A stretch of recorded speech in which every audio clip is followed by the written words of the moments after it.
Assalomu alaykum qadrli futbol ixlosmandlari, e'tiboringiz markazida futbol maydoni.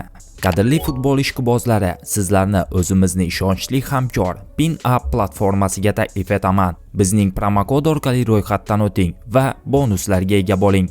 Manzil kommentariyadagi Telegram kanalda bo'ladi. Tezda qo'shiling va daromad qilishni boshlang. Demak, biz ham bugungi dasturimizni boshladik. Yevropaning ikki grand klubi Manchester City va Real Madrid qishki transferlar oynasi davrida o'zaro hamkorlik qilishi mumkin.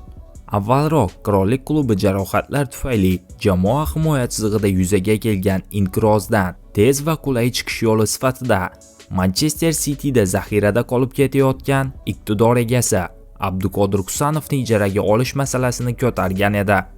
Bu masalaga e'tibor qaratgan ekspertlar Manchester City o'z xususiyatlari bilan jamoaga katta ta'sir o'tkazishi mumkin bo'lgan 21 yoshli o'zbek futbolchisini qo'yib yuborishi qiyin ekanini ta'kidladi. Nathan Ake o'ziga yangi jamoa qidiryapti. Manchester City uni yanvar oyi uchun transferga qo'ydi. Yuzaga kelgan imkoniyat ortidan Realga Nathan Akening xizmatlari taklif qilinyapti. Manba ma'lumotlariga ko'ra, Manchesterliklar 30 yoshli futbolchi transferidan 30 million yevro ishlab olishni ko'zlayapti.